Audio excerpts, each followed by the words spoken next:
नायगिरि नोंथांमोन बयखौबो गिबियावनो आंनि बे चेनेलाव बरायनाय जाबाय। दिनै जों थाखो 10 निफ्राय सानखान्थि आयदानिफ्राय सोंनाय बिदां 3.3 नि क्वेश्चन नम्बर 2 खौ सल्व खालामगोन। क्वेश्चन नम्बर 1 आव जेसेबां क्वेश्चन्सफोर दंमोन बिनि सल्युशन्सखौ आं होखांखाबाय। नोंथांमोना नुवाखैब्ला बे भिडिअनि डिस्क्रिप्शननि गाहायाव लिंक होनाय दं, बाव थांनानै नाय, नङाब्ला नैबे गोजौनि आई बाटनाव थांनानै नाय। आरो आं खावलायखायो जे नोंथांमोना बे क्वेश्चन नम्बर 1 नि सल्व खालामनायखौ नायथारब्लासो नोंथांमोना बे क्वेश्चन नम्बर 2 खौ मोजां बुजिगोन। सो नायनो थाखाय आं बयखौबो खावलायबाय। दानिया जों 2 खौ नायसै। 2 आव मा होननाय दङ? 2x + 3y = 11 आरो मा होनो 2x - 4y = -24 खौ मावफुं आरो बिनिफ्राय m नि मानखौ दिहुन, जायनि थाखाय y = mx + 3। माने जों मा खालामनांगौ? नैबे मोननै समानथायनि जोङो मावफुंथाय दिहुननांगौ आरो जों मानि मान दिहुननांगौ? m नि मान दिहुननांगौ। we have to find the value of m। मानिफ्राय दिहुननांगौ? y = mx + 3 निफ्राय। नैबे समानथायनिफ्राय जों m नि मान दिहुननांगौ। बेवहाय जोङो मोननै समानथाय दङ। बे मोननै समानथायनिफ्राय जोङो मा मोनगोन? सल्व खालामनानै x आरो y नि मान मोनगोन। बे x आरो y नि मानखौ फज'नानै नैबे समानथायाव जों मा दिहुननांगौ? m नि मानखौ दिहुननांगौ। बिदिब्ला नायलांदो बोरै खालामनांगौ। भिडिअखौ मोजां जोबजासिम नायलांबानो जाबाय। दानला दानसि नायबा बुजिनाय नङा। जोबजासिम नाय। स' जों नायलांसै माबोरै खालामनांगौ। अके। स' गिबियावनो लिरना लादो होनाय समानथायफोरा। गिभेन इकुवेशन्स आर, होनाय समानथायफोरा, जायखौ जों मा होननानै बुङो? गिभेन इकुवेशन्स आर होननानै बुंनाय जागोन। अके, गिभेन इकुवेशन्स आर। होनाय समानथायफ्रा मा मा दंमोन? लिरना लाबाय नै 2x + 3y = 11। बे जोंहा स्टेन्डार्ड फर्मआव दंखायो, माने नांगौ बायदि महराव दंखायो बियो। मोनसे हांखोआरि समानथाया मा महराव थानांगौ बे महराव दंखायो बियो। ओंखायनो जों डाइरेक्ट समानथाय 1 होबाय। नाथाय जुदि बोखाव खोन्दोआव थानायमोनब्ला जों बेखौ मा लिरगौमोन? डाइरेक्ट समानथाय 1 होनाय नङामोन। अके, जायखौ नोंसोरो क्वेश्चन नम्बर 1 आव मोनबोखादों। होमबा आरो मोनसे समानथाया जाबाय 2x - 4y = -24। बेखौ समानथाय 2 होदो। बेबो गावनि नांगौ महराव दंखायो, माने मोनसे हांखोआरि समानथाया जाय महराव थानांगौ बे महरावबो बेबो दंखायो। ओंखायनो जों बेखौ डाइरेक्ट समानथाय 1 आरो समानथाय 2 होना लानो हाबाय। दानिया जोंखौ मा खालामनांगौनो? मावफुंनो थिनदों। होमबा मावफुंथाय दिहुन होनना बुङोब्ला जोंहा मोनबेसे आदब दङ? मोनथाम आदब दङ। बे मोनथाम आदबानो जाबाय मा मा? जोङो सावरायखांखाबाय अलरेडि। नैबे मा आदब बियो? फज'स्लायनाय आदब, जायखौ जों 1 आव सावरायदोंमोन। बे फज'स्लायनाय आदबनि अनगायै आरो गुबुन मोननै आदब दंबावो। बे मोननै आदबखौ एक्सारसाइज 3.4 आव मोनगोन आरो एक्सारसाइज 3.5 आव मोनगोन जोङो। दा जोङो मा दिहुनगोन? फज'स्लायनाय आदबजोंसो जों दिहुनगोन दे बेखौ।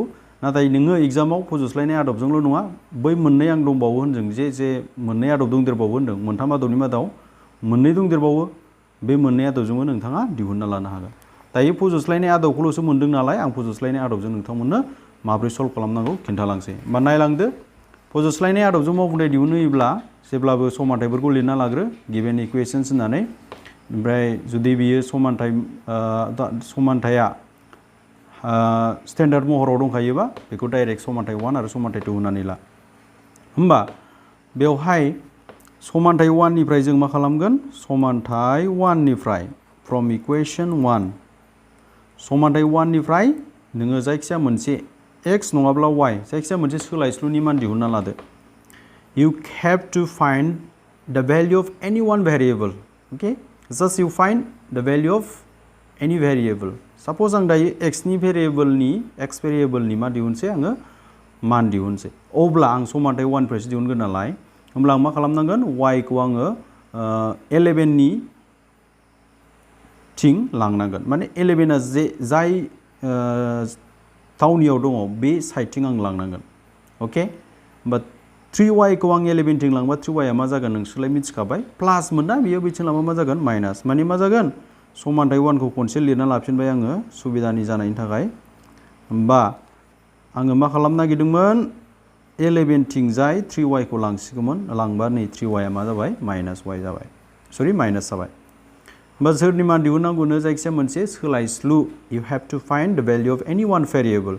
होमबा बेवहाय सोलायस्लुआ सोर? x। होमबा x नि मान दिहुनदो।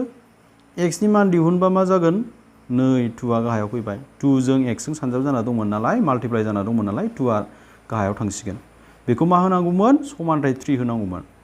समानथाइ 1 निफ्राय नों जा समानथाइ मोनबाय जा सोलायस्लुनि मान मोनबाय बेखौ समानथाइ 2 होनानै समानथाइ 3 होनानै लादो दाने बे x नि मानखौ नैबे समानथाइ 2 आव फज'नोसै जोङो होमबा बिनि थाखाय मा लिरदो नैबे बाथ्राखौ लिरदो जे x नि बे मानखौ समानथाइ 2 आव फज'नानै using the value of x in the equation number 2 बे बाथ्राखौ लिरनानै लादो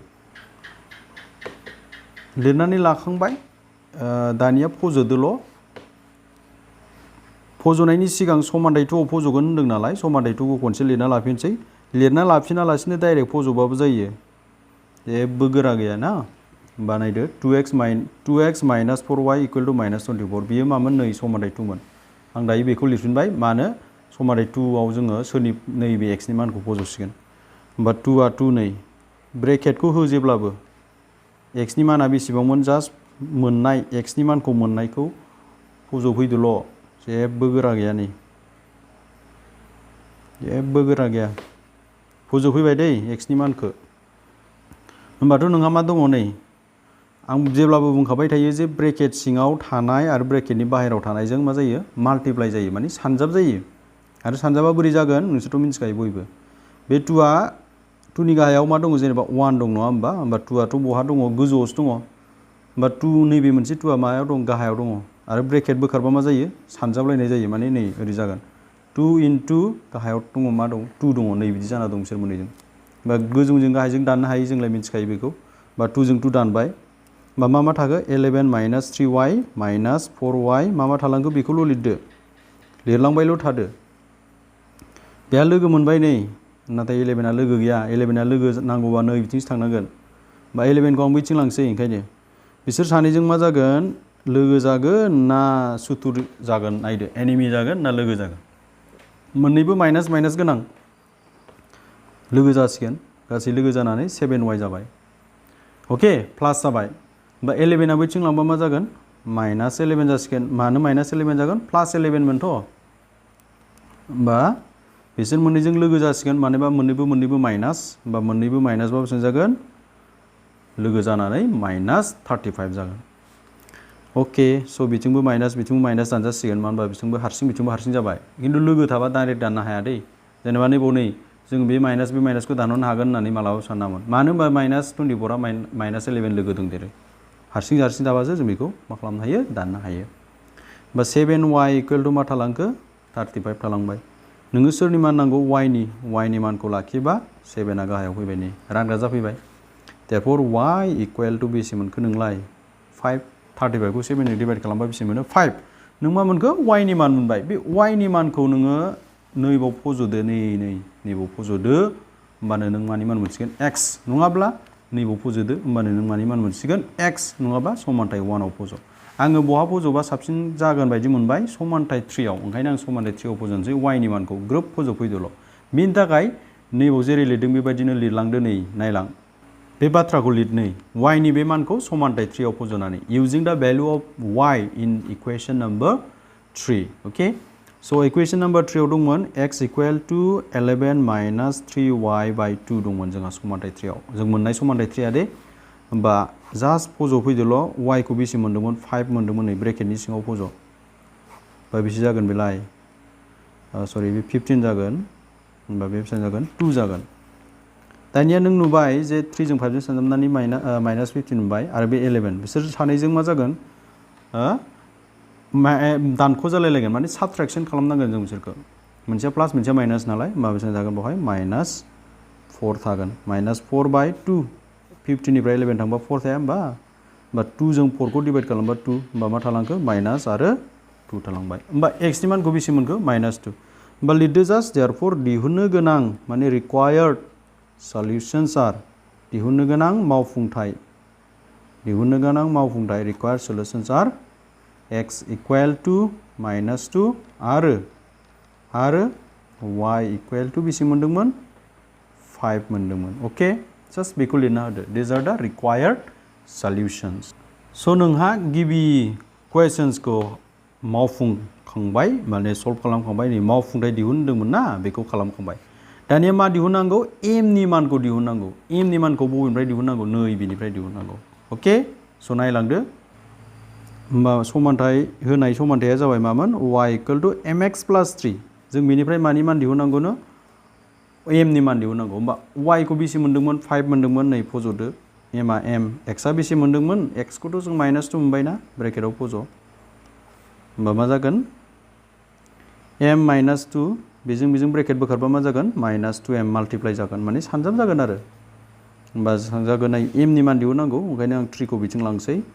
होमबा 5 - 3 जासिगोन 3 आ प्लास मोन नालाय बिथिं मा थागोन -2m थाबाय बिसोर मोननैजों माइनास जालायलायगोन माइनास जाबा बेसेबां थागोन 2 बिथिं -2m होमबा नायदो नोंहा सोरनि मान नांगौ नोंनो सोरनि मान m नि मान नांगौ होमबा m नि मान नांगौबाथ' नों m खौल' हारसिं लाखिनांगोन ना m खौल' हारसिं लाखिनांगोन होमबा m खौल' हारसिं लाखियोब्ला -2 आ रानग्रा जाफैगोन -2 आ रानग्रा जाफैबाय नै -2 आ रानग्रा जाफैबा प्लास जानाय नङा दै गोसोआव लाखि अके नै बेबायदिबासो जेनेबा नै +3 आ जेनेबा 2m जों मा जाना दं प्लास जाना दङ नङा होमबा बिथिं लाबोबासो बियो मा जागोन माइनास जाना थागोन प्लास जाना थानायासो मा जायो माइनास जाफैयो माने दाजाब जानानै थानाया दानख' जाफैयो होमबा बेथ' बिथिं फैबा रानग्रासो जाफैगोन ना रानग्रा जाफैयोब्ला सिना सोलाया गोसोआव लाखि रानग्रा नङि जायोब्लासो सिना सोलायो गोसोआव लाखि दै होमबा 2 जों 2 दानबाथ' जोंहा 1 थाखायो माने m इक्वल टू मा मोनगोन जोङो -1 मोनगोन स' बुजिबाय जानांगौ माबोरै दिहुनदों बावहाय नोंथांमोना जुदि बे भिडिअखौ नायनानै मोजां मोनदोंब्ला आंनि बे भिडिअखौ लाइक खालाम आरो नोंथाङा जुदि दासिमबो साबस्क्राइब खालामाखैब्ला आंनि बे चेनेलखौ नोंथांनि थाखाय जुदि नांगौ होननानै नोंथाङा जुदि सानदोंब्ला बे चेनेलखौ साबस्क्राइब खालामनानै ला आरो खाथियाव थानाय बेल आइकनखौबो थुनानै अलाव थुनानै हो बिदिब्ला उननि भिडिअ लोगो मोनगोन आं उननि भिडिअ नैबे कुवेश्चन नम्बर 3 खौ सल्भ खालामनानै होगोन